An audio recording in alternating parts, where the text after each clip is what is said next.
నమస్తే, నా పేరు కిరణ్ మే. ఎస్జీ న్యూస్ కు స్వాగతం. ముందుగా హెడ్లైన్స్. అప్పన్న చందనోత్సవానికి భారీ పోలీసు బందోబస్తు, 2000 మందిని వినియోగిస్తున్నామన్న సిపి యోగానంద్. టీడీపీ మహానాడుకు వేదికన విశాఖ, 15 సంవత్సరాల తర్వాత అవకాశం. వేదిక ఖరారుకు మంత్రుల కమిటీ మే 1న వస్తుందన్న జిల్లా మంత్రి గంటా. అర్హులందరికీ పట్టాలు ఇవ్వాల్సిందే. గాజువాక తహసీల్దార్ కార్యాలయం మీదట స్వతంత్ర నగర్ వాసుల ధర్నా. విశాఖ నగరంలో 15 ఏళ్ల దొంగతనాలు చేసిన మహా మాయగాడు అరెస్టు. 3 ల్యాప్టాప్లు, సెల్ ఫోన్లు, 56 తులాల బంగారం స్వాధీనం చేసుకున్న పెందుర్తి పోలీసులు. రక్తదానం చేసేందుకు యువత ముందుకు రావాలి. సినీ హీరో నాని పిలుపు. అప్పన్న స్వామి చందనోత్సవానికి భారీ ఏర్పాట్లు చేస్తున్నారు. లక్షలాది మంది భక్తులు తరలివస్తున్న నేపథ్యంలో పోలీసు శాఖ అందుకు అనుగుణంగా బందోబస్తు ఏర్పాట్లు చేస్తోంది. భక్తులెవరికి ఇబ్బంది లేకుండా కట్టుదిట్టమైన భద్రత కల్పించేందుకు అన్ని ఏర్పాట్లు చేసినట్లు సిపి యోగానంద్ తెలిపారు. Police బందోబస్తుపై report. తిరుపతి దేవస్థానం తరువాత రెండోది సింహాచలం అప్పన్న స్వామి దేవాలయమే పెద్దది. అయితే స్వామివారి నిజరూప దర్శనాన్ని చందనోత్సవంగా నిర్వహిస్తారు. ఇప్పటికే 125 కేజీల గంధాన్ని అరగదీసి సిద్ధం చేశారు. ఈ నెల 29వ తేదీన చందనోత్సవం జరుగుతున్న నేపథ్యంలో అందుకు తగిన విధంగా పోలీస్ శాఖ కూడా బందోబస్తు ఏర్పాటు చేసింది. 2000 మంది పోలీసులతో భారీ బందోబస్తు ఏర్పాటు చేసినట్లు సిపి యోగానంద్ తెలిపారు. దీంట్లో 1500 మంది లా అండ్ ఆర్డర్ పోలీసులు కాగా 500 మంది ట్రాఫిక్ పోలీసులున్నారు. గత ఏడాది 48 సీసీ కెమెరాలు ఏర్పాటు చేసి ఈ ఏడాది వాటిని 78కి పెంచారు. ఇక 200, 500, 1000 రూపాయల టికెట్లు కొనుగోలు చేసిన భక్తులకు ప్రత్యేక క్యూ లైన్లు ఏర్పాట్లు చేశారు. వారికి నిర్ణయించిన సమయాల్లో ఆయా క్యూ లైన్లలో రావాలని సిపి తెలిపారు. ఇవి కాకుండా నిరంతరం వీడియోతో నిఘా ఉన్న 6 వాహనాలను బందోబస్తులో వినియోగించినట్లు సిపి వెల్లడించారు. ఇదివరకు కంటే కూడా ఎక్కువ క్యూ లైన్స్, దాని మీద షేడ్ ఉండేట్టుగా తడికలతో వెళ్ళిన వెదులతో వెళ్ళిన దాన్ని కూడా షేడ్ ఉండేట్టు కూడా ఏర్పాటు చేస్తున్నారు. తర్వాత కింద భక్తులు కాలు కాలకుండా తడిపిన తివాచీల్ని పెట్టి దాన్ని మళ్ళీ డ్రై అయిపోతే కూడా మళ్ళీ ఇచ్చేసి ఏర్పాటు చేస్తున్నారు. రౌండ్ ది క్లాక్ ఒక కమాండ్ కంట్రోల్ సెంటర్ ను కూడా మేము ఏర్పాటు చేస్తున్నాం. దాంట్లో పోలీసు, రెవెన్యూ, వైద్య ఆరోగ్య శాఖ, డిజాస్టర్ మేనేజ్మెంట్ డిపార్ట్మెంట్ కి సంబంధించిన అధికారులు దాన్ని మేనేజ్ చేస్తారన్నమాట. తర్వాత ఈ విఐపీస్ కి ప్రోటోకాల్ వాళ్ళకి కూడా దర్శనం టైమింగ్స్ ఫిక్స్ చేయడం జరిగింది. ప్రోటోకాల్ వాళ్ళు ఉదయం 5 గంటల నుంచి 6 గంటల వరకు, తర్వాత సాయంకాలం 4 to 5 ఈ 2 hours లో మాత్రమే వాళ్ళని అలౌ చేయడం జరుగుతుంది. కొత్త ghat road, old ghat road దగ్గర ఎంట్రన్స్ లోనే మన వాళ్ళ యొక్క ఎంట్రీ పాయింట్స్ లో వాళ్ళ పాస్ టైమింగ్స్ ఏమున్నాయో ఆ టైమింగ్స్ ప్రకారమే మనం వాళ్ళ పైకి అలౌ చేయడం జరుగుతుంది. అందుకని చెప్పి ఈ పాస్ హోల్డర్స్ కానీ విఐపి టికెట్స్ ఉన్న వాళ్ళ దర్శనం ఏ టైంలో ఉందో ఆ టైంలోనే రావాలి. ఖచ్చితంగా వెహికల్ పాసు, ఈ పాసులు కూడా ఎగ్జిబిట్ చేయాలి. ఎంతమంది అయితే పాసెస్ ఉన్నాయో అంతమంది ఆ వెహికల్ ప్రయాణం చేయాలి. పాసులు లేని వాళ్ళు రావడానికి అవకాశం లేకుండా అక్కడే చేస్తాము. తర్వాత ఈ 2 చోట్ల కూడా క్యూ ఎంట్రీ పాయింట్ కానీ, ఎగ్జిట్ పాయింట్స్ కానీ, టెంపుల్ నుంచి ఎగ్జిట్ పాయింట్స్ కానీ అన్ని చోట్ల సీసీ కెమెరాలు కూడా గతంలో కంటే ఎక్కువ సీసీ కెమెరాలు మనం ఫిక్స్ చేయడం జరుగుతుంది. అట్లాగే పోలీస్ సిబ్బంది తరఫు నుంచి మొబైల్ వీడియో కెమెరాస్ కూడా పెట్టి మనం దీన్ని చిత్రీకరణ చేయడం జరుగుతుంది.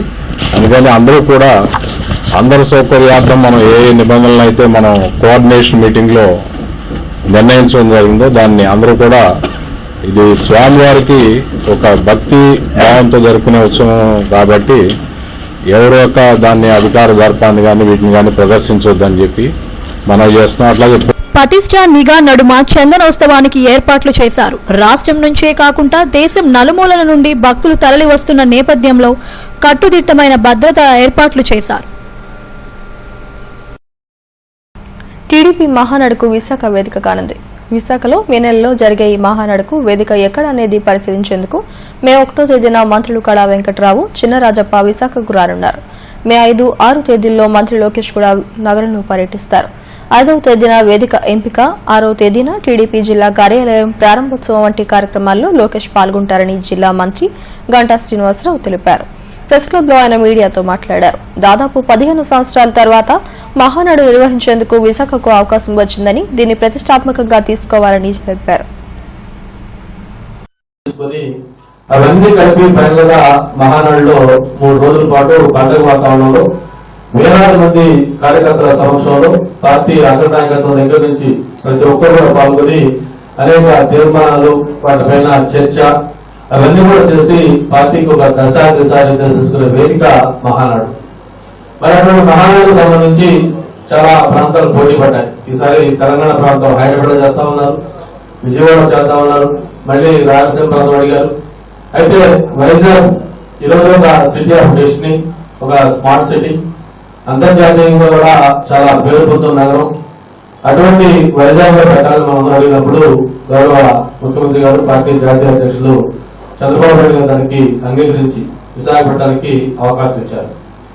ఈ మహానాడుకు సంబంధించి ఎక్కడ వేదిక, అలాగే కార్యక్రమాలు ఏంటి, ఇవన్నీ కూడా చర్చించడం కోసం రేపు 1వ తారీఖున పార్టీ రాష్ట్ర శాఖ అధ్యక్షులు కళా వెంకటరావు గారు, అలాగే మన విశాఖ పార్లమెంట్ ఇన్ఛార్జ్ గా ఉన్న deputy chief minister, home minister గా ఉన్న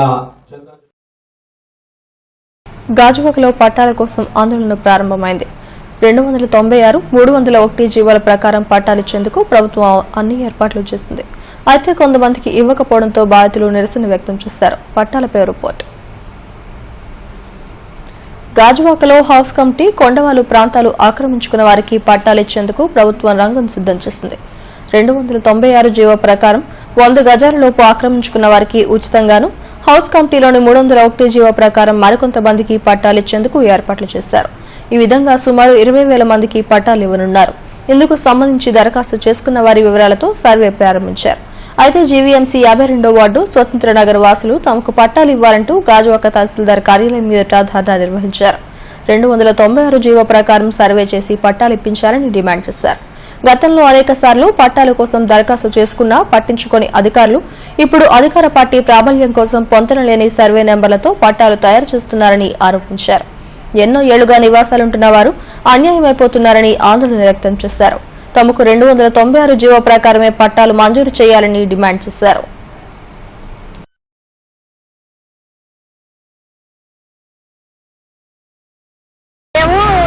స్వతంత్ర నగర్ 52వ వార్డులో ఉంటున్నామండి. నేటికి 20 సంవత్సరాల నుంచి నివాసం ఉంటున్నాము. నివాసం ఉన్న తర్వాత చాలా సార్లు దరఖాస్తులు అనేది పెట్టుకోవడం జరిగింది. ఈసారి మాత్రం దరఖాస్తులు పెట్టాక ప్రతి ఏరియా సర్వే చేశారు కానీ 296 జీవో ప్రకారంగా ప్రతి ఏరియాలో సర్వే చేశారు కానీ ఖాళీ స్వతంత్ర నగర్ వచ్చేసరికి సర్వే చేయలేదు. కనీసం సర్వే చేయకుండా రిజెక్టెడ్ అని ఎందుకు చేశారని తెలుసుకుందామని ఇక్కడికి వచ్చామండి. మొత్తం ఎవరు చూసినా, ఏ అప్లికేషన్ చూసినా నెట్ లో చూస్తే మొత్తం రిజెక్ట్ అని ఎంఆర్ఓ రిజెక్టెడ్ అని వస్తుంది. ఎందుకు రిజెక్ట్ చేశారనేది మేము కూడా తెలుసుకోవాలని ఇక్కడికి వచ్చామండి. సర్వే చేయకుండా ఎంఆర్ఓ గారు రిజెక్ట్ చేశారు. సొంత నగర్ అందరూ కూడా, ప్రజలందరూ కూడా 400 కుటుంబాలు ఉన్నాయి. 400 కుటుంబాలు కూడా పక్కా గృహాలు, పక్కా ప్లాన్ పై కట్టుకున్న ఇల్లులు, సుమారుగా అందరూ కూడా భవన నిర్మాణ కార్మికులు, కూలి పని చేసుకున్న వాళ్ళు. ఇలాంటి వాళ్ళు సర్వే చేసి పక్కనే ఉన్న 299 సర్వే అంటున్నారు. కానీ పక్కన ఉన్న విశాఖ నగరంలో 15 నేరాలకు పాల్పడిన ఓ పాత నేరస్తుడిని పెందుర్తి పోలీసులు అరెస్టు చేశారు. ఇతని నుండి 3 ల్యాప్టాప్లు, 3 సెల్ ఫోన్లు, 56 గ్రాముల బంగారు వస్తువులను స్వాధీనం చేసుకున్నారు. క్రైమ్ ఏసీపీ ఫాల్గున్ రావు కేసు వివరాలు వెల్లడించారు. సంబర గ్రామానికి చెందిన కాలాబత్తుల మన్మథరావు ఇంటి దొంగతనాలు చేయడంలో నిష్ణాతుడు. విశాఖ నగరంలోనే సుమారు ఇతనిపై 15 కేసులు నమోదయ్యాయి. సెల్ ఫోన్ ఆధారంగా మన్మథరావును అరెస్టు చేసి చోరీ సొత్తును స్వాధీనం చేసుకున్నట్లు ఏసీపీ చెప్పారు. వేసవి కాలంలో ప్రజలు అప్రమత్తంగా ఉండాలని హెచ్చరించారు. ఈ సమావేశంలో సీఐ సూర్యనారాయణ, ఎస్ఐ దివాకర్ పాల్గొన్నారు. మన్మథరావు అనే అతను, ఇతని సంబర్లో ఈయనకి మక్కువలో పాత నేరస్తుడు ఇతను. దీనికి సుమారు 10-15 కేసుల వరకు ఉన్నాయి ఈయనకి. ఈయన మనకి సెల్ ఫోన్ వలన పట్టుకొని ఈయన అరెస్ట్ చేయడం జరిగింది. ఆయన మొత్తం మన సిటీ పరిధిలో 3 కేసులు, 2 ల్యాప్టాప్లు, 3 సెల్ ఫోన్లు, అలాగే 63 గ్రాముల బంగారాన్ని ఆయన దగ్గర స్వాధీనం చేసుకున్నాం. ఇతడు కిటికీల నుండి చేతులు పెట్టి ఈ దొంగతనాలు చేయడం చేస్తుంటాడు.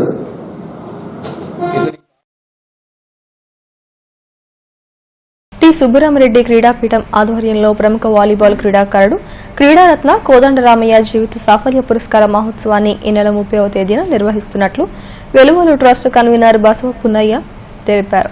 స్థానిక హోటల్లో ఆయన మీడియాతో మాట్లాడారు.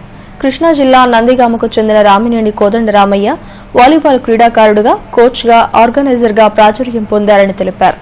ఎంతో మంది క్రీడాకారులను తయారు చేసిన ఘనత ఆయనకు దక్కుతుందని అన్నారు. దేశ విదేశాల్లో ఆయన ఎన్నో క్రీడల్లో రాణించారని తెలిపారు. దీన్ని పురస్కరించుకుని విశాఖలో సుమారు 36 క్రీడా సంఘాలు కలిసి జీవన సాఫల్య పురస్కారాన్ని అందజేస్తున్నట్లు చెప్పారు. ఏయూ కాన్వకేషన్ హాల్లో జరిగే ఈ కార్యక్రమాన్ని జయప్రదం చేయాలని కోరారు. ఈ సమావేశంలో వైఎస్ఆర్ పీఠం కార్యదర్శి భాష తదితరులు పాల్గొన్నారు. అధికారి అని చెప్పి ఆంధ్రప్రదేశ్లో పేరొందిన మన పోలీస్ కమిషనర్ శ్రీ యోగానంద్ గారు ఆయన హస్తానికి స్వర్ణ కంకణాన్ని తొడుగుతారు. సుబ్బరామరెడ్డి గారు, కళాబంధు డాక్టర్ టి సుబ్బరామరెడ్డి గారు ఈ కోలాహలాన్ని నిర్వహిస్తారు, అంటే అధ్యక్షత వహిస్తారు. ఆయన విలక్షణమైన వ్యక్తి.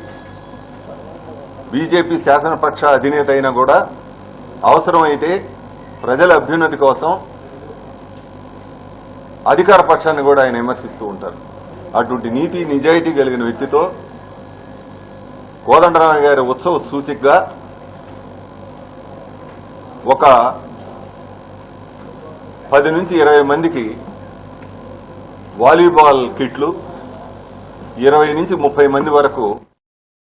జమ్మూ కాశ్మీర్లో ఉగ్రవాదుల దాడిలో విశాఖకు చెందిన బి వెంకటరమణ వీరమరణం పొందారు. కంచరపాలెం ఆసవానిపాలెంలోని ఆయన కుటుంబంలో తీవ్ర విషాద ఛాయలు అలుపుకున్నాయి.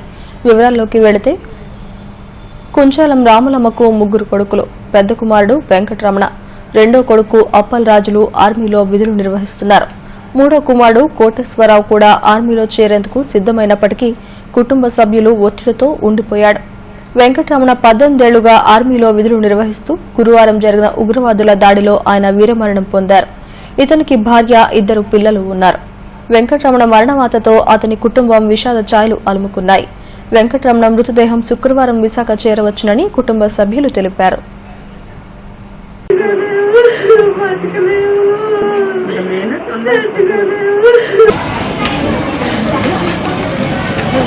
ఇక్కడ పనిచేస్తున్న మా అన్నీ ఉన్నారు, అంటే వీళ్ళు తమ్ముడే, ఆయన కూడా ఆర్మీయే, పేరు అప్పలరాజు. ఆయనకు ఫోన్ చేసాం, అప్పలరాజు ఇలా జరిగింది ఏంటంటే ఆయన ఫోన్ చేసి మాకు అన్నాడు, తమ్ముడు అలాగ అన్నీ లేడరా, అన్నీ చనిపోయాడంటే మళ్ళీ కొలిక్స్ చేసాం, అంటే నమ్మక కొలిక్స్ చేస్తే ఆయన అన్నారు, కరెక్టే మీ అన్నీ ఏడు చెప్పాడు, అది కరెక్టే, మీ వాళ్ళు చనిపోయారు ఇంక లేరు.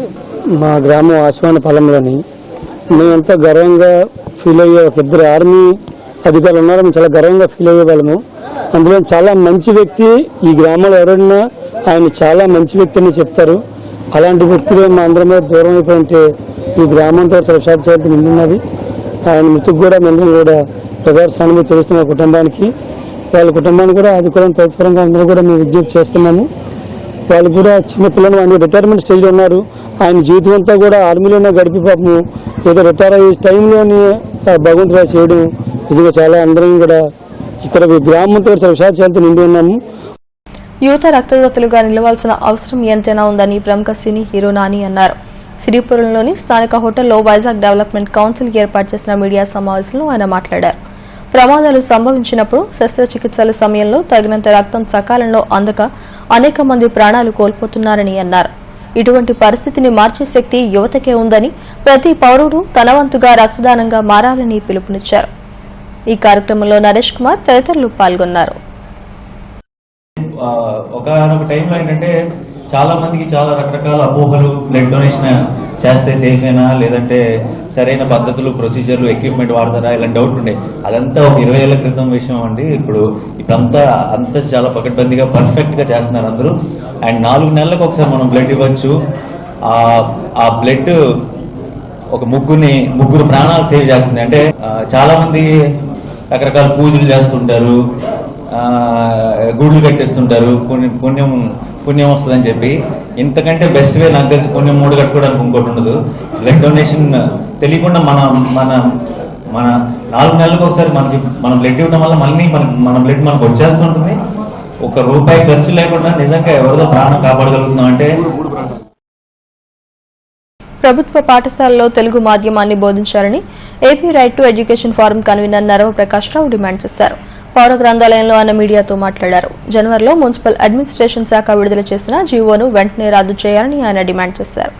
తెలుగుతో పాటు ఆంగ్లం ఉండాలే గాని తెలుగు లేకుండా స్కూల్ నిర్వహణ అనేది సరైంది కాదని అన్నారు.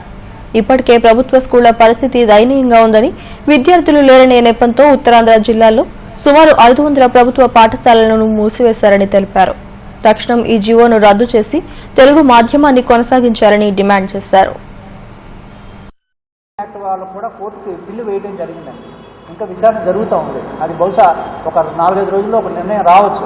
అయితే ఇప్పుడు సమస్య ఏంటంటే కొన్ని లక్షల మంది పిల్లలు ఇప్పటికే స్కూల్కి దూరం అయిపోతున్నారు. క్లస్టర్ స్కూల్ విధానం అని, పిల్లలు లేని కారణంగా టీచర్ ఒకరు ఉంటే పిల్లలు లేరని, పిల్లలు ఉంటే టీచర్ లేరనే కారణంగా సుమారు ఒక 500 స్కూల్స్.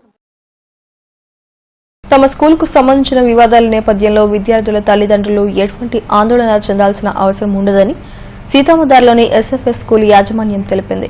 స్కూల్లో ఏర్పాటు చేసిన మీడియా సమావేశంలో నిర్వాహకులు మాట్లాడారు. తమ స్కూల్కి ఎదురుగా ఉన్న 1100 గజాల స్థలాన్ని గ్రీన్ బెల్ట్ గా అభివృద్ది చేయాల్సిందిగా ప్రభుత్వం తమకు 1983లో ఇచ్చిందని అన్నారు. అప్పటి నుంచి తమ నిర్వహణలోనే స్థలం ఉందని తెలిపారు. దీనిపై న్యాయపరమైన వాగ్దానాలు జరుగుతున్న నేపథ్యంలో వాటికి స్కూల్ నిర్వహణకు ఎటువంటి ఇబ్బంది లేదని విద్యార్థుల తల్లిదండ్రులు గమనించాలని విజ్ఞప్తి చేశారు. ఆ స్థలాన్ని అలకేట్ చేస్తున్నామని చెప్పడం, దాని మీద సీసీఎల్ఏ తీవ్రంగా స్పందించి జిల్లా కలెక్టర్ గారిని ఎక్స్ప్లెనేషన్ అడగడం, ఈ క్రమంలో పరునష్ట దావా మా మీద నియోజకవర్గమైన ఎమ్మెల్యే గారు వేయడం, దానికి సంబంధించి ప్రాసెస్ కోర్టులో ఉంటుండగానే ఈరోజు మళ్ళీ క్రిమినల్ కేసులు అంటూ పేపర్కి ఎక్కడం కాస్త శోచనీయం. కోర్టులో వాసవి సహిత లలిత బాల త్రిపుర సుందరి శత చండీ యాగ మహోత్సవం కన్యకా పరమేశ్వరి ఆలయంలో ఘనంగా జరిగాయి. ఈ సందర్భంగా ఏర్పాటు చేసిన కోటి కుంకుమార్చన కార్యక్రమంలో అధిక సంఖ్యలో మహిళలు పాల్గొన్నారు. సంఘం అధ్యక్షుడు సత్యనారాయణ మాట్లాడుతూ మే 5వ తేదీన 45 అడుగుల వాసవి మాత విగ్రహాన్ని ఆవిష్కరిస్తున్నట్లు తెలిపారు.